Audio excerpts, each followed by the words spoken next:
kadib roob gudaha Burco ka daayay 9 saacadood oo xiriira waxay istaagay isu socodka xaafadaha magaalada. Khasaaraha daadadka ayaa ka muuqda meelo kala duwan waxaana go'doonsan qoysas badan oo degan qaybaha magaaladu ka kooban tahay.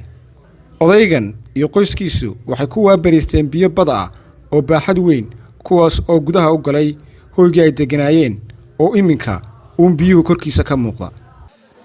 imika waxaan ku jirnay 8 Ramadaan ama 8 sano meelahaas oo siyaasa biyo noogu soo galayeen. Dunida waxa la leeyahay dawlad baa ka jirta. Dawladna la leeyahay wax baa ka jirta wax qabada iyo wax naga moosayana.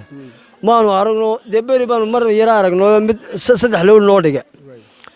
Marka ilaah baa wax qabtay hadii dawlad wax qabanaysa hadii ay jirto inay dadka naga moosto biyahan la dilay ee wadada lagu dilay wadaha daasa wax looga qabato ayaanu doonaynaa. xaafadu xaafad iska danyara gurigooda ka soo wada aragtaan maxay biyo meel walba way galaan.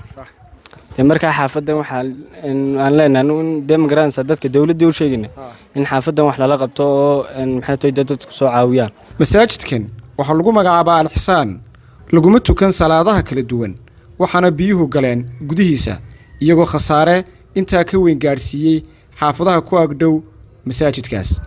أنا وحنا حقيقة مسؤول الإحسان ومساجد كانوا يكتاجنها إيمان كيسا مسؤول كيسا سرة مساجد كان وحيد عادات كوكوها يعني دبعت أدو حوجن وحي قدومي أندمان شمعي يحاول مسلم كيكسو تكريم مساجد كا وحي كلكو بيران حتى إمام كي يمادن كي مساجد كده حشوجي وعدوا يمن يسي أما حاول يسي عشاء قلت ما ضاع أما وحخز قلت ما ده إنه حاول كقدومي سو وحاول مساجد كا dhibaatooyin badan bay gaarsiiyeen oo way qodeen waxa way heer waxay ku sigteen in waxa way masaajidka ay waxa way galaan biyihii baahiyaadkii masaajidku lahaa oo waxa way suuligaas ka mid yahay oo meesha qofka islaamka ama waxa way dhibaataysan ee tukanaya oo xaajiisa ku soo gudanayo way go'doomiyeen oo way xidheen. Roobabka guga oo bilaabmay waxa sii kordhaya khasaaraha ay sababeen oo leh naf iyo maal gudaha magaalada Burco.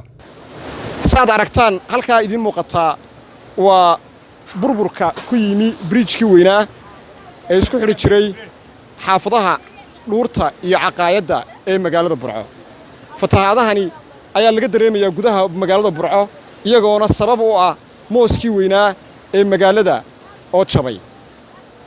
Sakariye Ilyas Jakarta Burco.